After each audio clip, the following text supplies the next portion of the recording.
Welcome to Offensive, where we block subscribers like the NFL blocks field goals, which is often. Right. Week 3 has been completely nuts. Who's good? Who isn't? We're going to have the weekend roundup now where we talk about all the things happening this weekend in the NFL. So let's go over to Nick Beard. All right. Well, I don't know what to say this week, but that Packers game hurt my soul.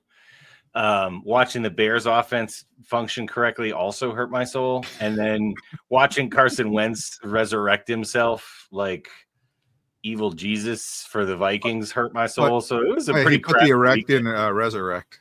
Yeah.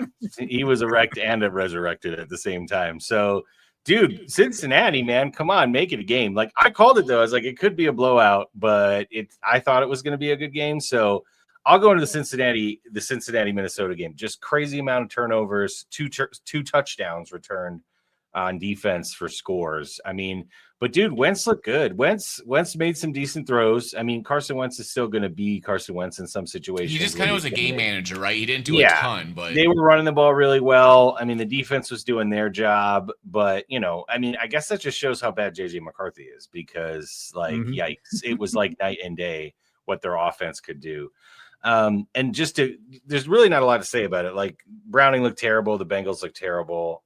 They're still 2-1 though. So, we'll see if they can rebound after this week.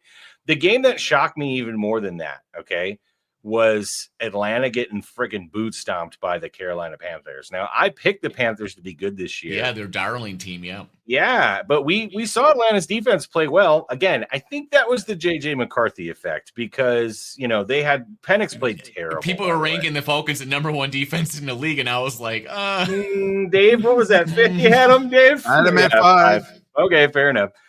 We all know that's the J.J. McCarthy effect now, and Penix does not look good. He looks like he doesn't know where he's going. He's made some really poor decisions. Come on, poor throws. You put a Kirk back in there, baby. Yeah, and so Minnesota did. had 2 defensive touchdowns. Carolina had 1, and then a second interception that he ran almost back to the end zone. So, I mean, they couldn't even get on the board, and then Kirk O'Chains had to play in that game. So that was... He got me 1 fantasy point on the bench. Yeah, that really stood out to me was that, man, Falcons, what'd you do? What'd you do this weekend? Because that defense definitely was not playing as well. And Carolina looks like their passing game's moving up in the right direction. So that looked pretty good. Everyone got excited at the end of last season because Penix only played 3 games and he's chucking the ball a lot, making deep passes. The thing people forgot about is he's only completing like 53% of them. And he was still making dumb passes. So there's a reason why during the Vikings game, why they just ran with Bijan all day long. When they got down to the red zone, why they went with Algier. They see it in practice. They know that they can't trust Penix yet. He's not there yet. Yeah. So I think that if they can run the game, they'll be in it. But they need to rely on Penix. He's a young quarterback. It's the nature. Are they going to just leave him in there to just? I think they have to at this point. I mean, is Kirk Cousins really that much better? I mean, I don't think so. He threw a lot of picks last year. He did have some decent yards, though. I think maybe the Falcons just need to do a little bit of a reset on what their offense is trying to do. And Penix needs to do some different reads or something because he's definitely not seeing it. So, but those are the 2 games that stood out to me. All right, Chief, what'd you see this weekend? Arizona Cardinals. You want to try to tell yourself a good story. You're like, oh, hey, we're 2-0 because we beat the New Orleans Saints and Carolina Panthers. Their offense, and then even yesterday they faced the Niners, who were pretty well depleted, who didn't have their starting quarterback. They didn't have their number 1 or number 2 offensive piece with Kittle. And, James Conner, that sucked to see him go. That was the only good thing in Arizona, realistically. He's a good story. He's been, he's older, but he's still mashing. All the respect in the world. When he went down, you see all the players kind of surround him from both sides because, even the Niners have to respect him. So it's sad to see him go out like that, but Kyler Murray is just not the answer. Their offensive coordinator. I appreciate it. You want to have the run pass balance and whatnot. But right now, Arizona only has 165 passing yards per game. They're 28th in the league. Their rushing yards they're only 16th. So their defense has been what's keeping them into it. Their defense is only giving up 20 points a game. Their defense is a good thing. The quarterback, they're still locked with him. They have to hold on to him at least until the end of 26 before they can cut ties without getting hit with a big thing. Marvin Harrison, Junior, all the talent in the world. He runs fantastic routes. He's a tactician. He's not the speed guy, but he knows how to read defenses. And so here's two stat lines that I just want to throw out there. Tell me which one is Marvin Harrison and which one is Bootylicious. Which one is Kayshon Boutte? from the Patriots offense. From the Patriots' vaunted offense. Mm-hmm. So on the season, through 3 games, 9 receptions on 12 targets, 147 yards, so 16 yards average, and 1 touchdown. Or the other stat line of 10 of 17 targets, 142 yards, 14-yard average, and 1 touchdown. So more targets, fewer yards, still averaging less than 50 yards a game, whether it's Marvin Harrison or Boutte. That kind of tells you that on both teams there's Boutte, whether it's the wide receiver or the quarterback. I'm just saying. Is MHJ the second stat line? Is he the 17 targets? Or is yes. Yeah. Okay. He's the 10 carries for 10 receptions on 17. Yeah. And Dave's so mad at Kyler, he traded me Marvin Harrison Jr. in our Dynasty League today. That's how mad he is. And before that draft, I traded away Justin Jefferson. So feel free to torch me in the comment section. I'm not doing any of this for it's just I prefer doing the draft because I hate seeing the crap that's out there on the field. I like to plan for the future because it ain't happening in Arizona right now. Yeah, I traded away Justin Jefferson so I could get the draft pick for Marvin Harrison and another first-round pick the following year. Yep. But eat my shorts, and then I traded away Marvin too. So, but didn't that second pick get you Neighbors also? So you got MHJ and Neighbors out of that trade? I did. Yeah. So that worked out okay for you because you got Neighbors, right? But and so in 2 years, I'm going to get that Alabama wide receiver in the first round with the pick. So there you go. It'll be good. Okay. All right. But yeah, it's Arizona's offense. Their defense is good. Their head coach just needs to adjust that offensive game. Kyler's not the answer. I'm sorry to all your Cardinals fan because now you're going to start to face the tougher part of your schedule. You skated off early, and now you got at the Seahawks. Tennessee, that'll be easy. And then you get the Colts and Green Bay. So 3 of the next 4 games are going to be pretty tough for Arizona. Watch them smoke the Colts just to make you so mad. Just to make you extra mad. You can't stand the Cardinals. All right, Doug, what do you see this weekend?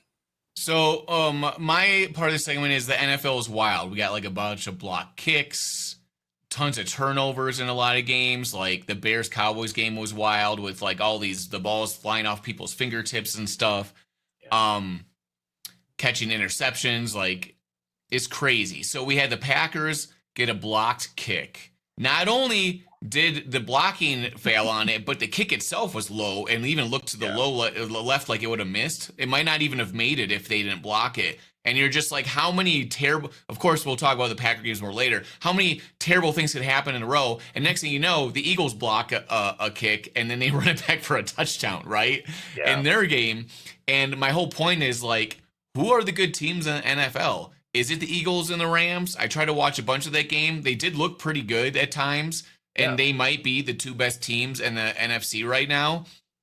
I think the NFL is going to change a lot by the end of this season, but right now, I think it's like, AFC is like Bills, Ravens, and NFC seems to be Eagles, Rams, but even the Rams, their quarterback's like old and has a broken back. So like if I would say you're trying to put a bet down or trying to guess who's going to make it to the NFC Championship game, like I don't really know. Like who do you guys think right now like looks like the best teams in the NFC? I think the Eagles have to be there because they just find ways to win ugly and they got enough talent around that team to where AJ Brown doesn't basically do anything for 2 weeks and then he shows up in that game. That's the thing, right? Yeah, he's talented. Yeah, they didn't have Jalen Carter the first game. He comes in and he wrecks shop in this game against the Rams. He blocks 2 field goals in that game. Yeah. Well, I thought Jalen Carter blocked. You're right. So they're 2 D linemen, 2 D tackles who are very, very good. Yeah, just the other big use guy. Pure power to block 2 kicks, and each one of them blocked 1, I believe is what it was. Mm-hmm. So I definitely think the Eagles are the clear number one. They win ugly, but they still win, right? And they know how to win, and they have so many weapons and so much. Dude, Saquon hasn't even gotten going yet, and they're 3-0. Do you know what I mean? Saquon's barely been in any of these games. He's getting like 58 yards a game. Like, the Eagles are still good. They're still really good. I don't think their defense is as dominant as it was last year, but they will find ways to win. And I definitely think the Rams are good. But dude, the Commanders look really good this weekend. Yes, it's the Raiders. The Lions look good right now against They the just Ravens. ran a triple option for a touchdown. Yep, they're not messing around. The Lions are still good, guys. Their defense is not great, which is why I don't think the Lions are making the Super Bowl. But the Lions are going to be there, guys. Their offense. They had the is top offense in the fantastic. league last year. Yep.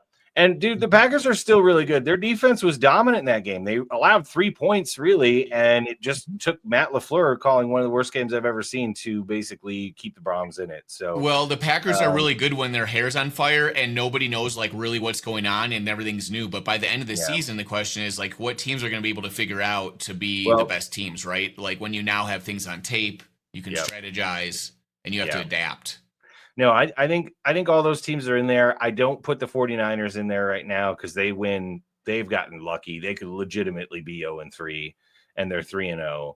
So I think that's going to come to a head at some point. But they still might win 11 or 12 games. Yeah, they played some bad teams and everything. Is so bad. They had the easiest schedule in the league. So. Yeah, I mean they're winning with Mac Jones right now. So like, you know, they're going to win a bunch of football games. And with Saleh back, that defense looks good again, right? So they've got a lot of young guys. They lost Joey Bosa for the season. Yeah, they just lost Bosa.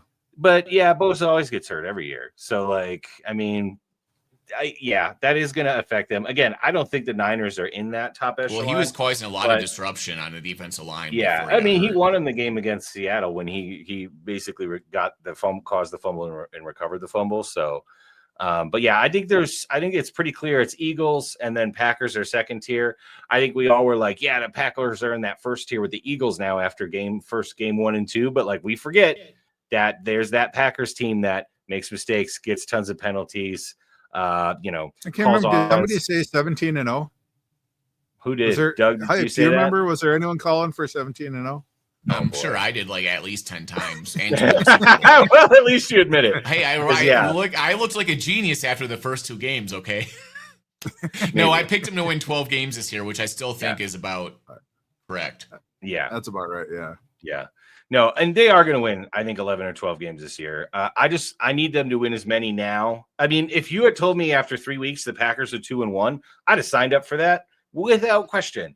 Right now, if you told me the Packers were 2-0 and then lost to the Browns, I'd still be upset. But 2-1 after those first 3 games, I'm totally fine with that. We got to take care of business the next couple weeks.